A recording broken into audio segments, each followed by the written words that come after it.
ഇതാണ് ചൊറിയണം.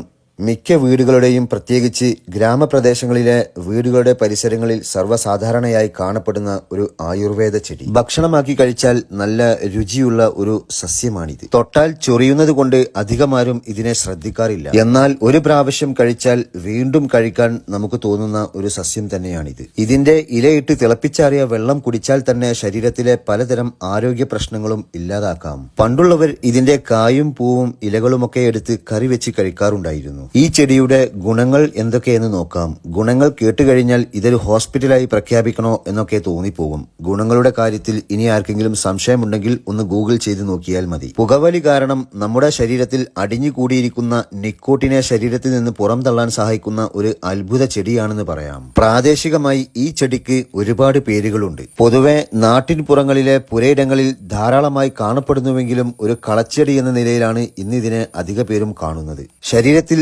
അടിഞ്ഞുകൂടിയിരിക്കുന്ന ടോക്സിനുകളെ നീക്കം ചെയ്യാൻ ഈ ചെടി ഭക്ഷണമാക്കുന്നതിലൂടെ സാധിക്കുന്നു. ആയുർവേദത്തിലെ പ്രധാനപ്പെട്ട ഒരു ഔഷധ ചെടിയാണിത്. ചില അസുഖങ്ങളുള്ളവർ ഇതുപോലുള്ള ഭക്ഷ്യയോഗ്യമായ ചെടികൾ ഉപയോഗിക്കുമ്പോൾ ഒരു ഡോക്ടറുടെ അഭിപ്രായം തേടുന്നത് വളരെ നല്ലതാണ്. കാരണം ചില അസുഖങ്ങൾക്ക് ചില ഭക്ഷണങ്ങൾ കഴിക്കാൻ പാടില്ല എന്ന് നമുക്കൊക്കെ പൊതുവെ അറിയാവുന്ന കാര്യമാണ്. ലിവർ, കിഡ്നി എന്നിവയെ ശുദ്ധീകരിക്കാനുള്ള പവർ ഇതിനുണ്ടെന്നാണ് പറയുന്നത്. രക്തത്തെ ശുദ്ധീകരിക്കുന്നത് കൊണ്ട് രക്തദൂഷ്യം വഴിയുള്ള ആരോഗ്യ ചർമ്മ പ്രശ്നങ്ങൾക്ക് ഇതൊരു നല്ല മരുന്നാണെന്ന് പറയാം. ധാരാളം കാൽസ്യം ഇതിൽ അടങ്ങിയിരിക്കുന്നത് കൊണ്ട് സന്ധിവേദനകൾക്കും എല്ല് തേയ്മാനം പോലുള്ള പ്രശ്നങ്ങൾക്കും നല്ലൊരു പരിഹാരമാണ്. അതുകൊണ്ട് തന്നെ എല്ലുകളുടെ ആരോഗ്യത്തിന് ഇത് വളരെ ഗുണകരമാണ്. ഇതിൽ ധാരാളം ഇരുമ്പ് അടങ്ങിയത് കൊണ്ട് വിളർച്ച മാറാനും സഹായിക്കുന്നു. അതുപോലെ രക്തം വർദ്ധിപ്പിക്കുവാനും രക്തത്തെ ശുദ്ധീകരിക്കുവാനുമുള്ള കഴിവും ഈ ഒരു ചെടിക്കുണ്ട്. ശരീരത്തിലെ ചീത്ത കൊളസ്ട്രോളിനെ മാറ്റുവാനും പ്രമേഹം മാറ്റുവാനും ഒക്കെയുള്ള കഴിവുകളും ഈ ഒരു ചെടിക്കുണ്ടെന്നാണ് പറയുന്നത്. സ്ത്രീകൾക്കുണ്ടാകുന്ന ആർത്തവ ക്രമക്കേടുകൾക്കും ആർത്തവ വേദനകൾക്കും ഇതൊരു പരിഹാരമാണെന്നും പറയുന്നു. അമിത വണ്ണം കുറക്കുവാനും അമിത കൊഴുപ്പിനെ ഇല്ലാതാക്കുവാനും ഗ്യാസ്, അസിഡിറ്റി എന്നിവയെ മാറ്റാനും ഇത് കഴിക്കുന്നതിലൂടെ സാധിക്കുന്നു.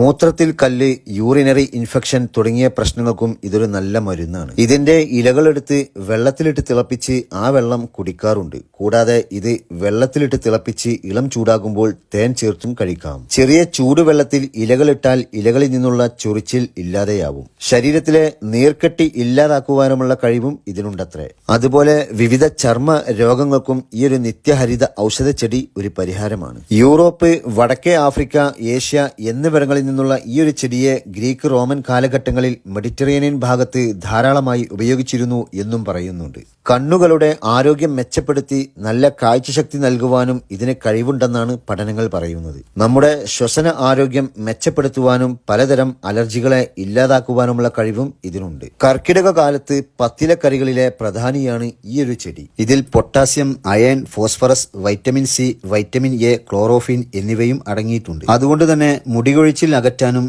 ഇത് ഏറെ നല്ലതാണ്. ഉറക്കക്കുറവ് പരിഹരിക്കുന്നതിനും ഇത് ഏറെ നല്ലതാണ്. ഇംഗ്ലീഷിൽ നെറ്റിൽ എന്നാണ് ഇതിന്റെ പേര്. പല ആളുകളും ഇതുകൊണ്ട് ചായ വെച്ച് കുടിക്കാറുണ്ട്. 2 കപ്പ് വെള്ളം എടുക്കുക, 1 കപ്പ് ചൊറിയണവും എടുക്കുക. വേണമെന്നുണ്ടെങ്കിൽ അല്പം വെള്ളം കൂടുതൽ ചേർക്കാം. നല്ലതുപോലെ തിളപ്പിച്ച ശേഷം വാങ്ങി വെക്കുക. അല്പം മധുരം ചേർത്തും കഴിക്കാവുന്നതാണ്. ഈ ചെടി കൊണ്ട് ചായ ഉണ്ടാക്കുന്ന ഒരു രീതിയാണ് ഇപ്പോൾ ഇവിടെ പറഞ്ഞത്. കഞ്ഞിത്തൂവ, കൊടിത്തൂവ എന്നിങ്ങനെയൊക്കെയുള്ള പേരുകളിലും ഈ ഒരു ചെടി അറിയപ്പെടുന്നുണ്ട്. ഇതുകൊണ്ട് തോരൻ, ഉപ്പേരി, മധുര പലഹാരങ്ങൾ എന്നിവയും ഉണ്ടാക്കാറുണ്ട്. ഉറക്കക്കുറവ്, തലവേദന എന്നിവക്ക് നല്ല ഒരു പരിഹാരമാണ് ഈ ഒരു ചെടി. ഈ ഒരു ചെടി ഷാമ്പുവിന് പകരം താളിയായിട്ട് ഉപയോഗിക്കാറുണ്ട്. ഇതുകൊണ്ടുണ്ടാക്കുന്ന താളി കുളിക്കുന്നതിന് മുമ്പ് അല്പസമയം തലയിൽ തേച്ച് പിടിപ്പിക്കുക. എന്നിട്ട് കുളിക്കുന്ന സമയത്ത് കഴുകിക്കളയുകയും ചെയ്യുക. ഇങ്ങനെ ചെയ്താൽ മുടി നല്ല സ്മൂത്ത് ആവുകയും ചെയ്യും. അപ്പോൾ ഈ ഒരു ചെടിയെക്കുറിച്ച് ആർക്കെങ്കിലും സംശയമുണ്ടെങ്കിൽ കയ്യിലുള്ള മൊബൈലിലെ ഗൂഗിളിൽ കയറി ഒന്ന് സെർച്ച് ചെയ്താൽ കാര്യങ്ങൾ കൂടുതൽ അറിയാൻ സാധിക്കും. ഇത്രയും ഗുണമുണ്ടെങ്കിൽ അല്പം ചൊറിഞ്ഞാലും കുഴപ്പമില്ല. ഈ ഒരു ചെടിയെക്കുറിച്ചുള്ള കാര്യങ്ങൾ തൽക്കാലം ഇവിടം വെച്ച് അവസാനിപ്പിക്കുകയാണ്. ഈ ചെടിയെക്കുറിച്ച് അറിയാത്തവരുണ്ടെങ്കിൽ അറിയട്ടെ എന്ന് കരുതിയിട്ടാണ് ഈ ഒരു വീഡിയോ തയ്യാറാക്കിയത്. വീഡിയോ ഇഷ്ടപ്പെടുന്നവർ വീഡിയോക്ക് ലൈക്ക് ചെയ്യാനും ഷെയർ ചെയ്യാനും ഫോളോ ചെയ്യാനും മറക്കരുത്. എന്നാൽ ശരി.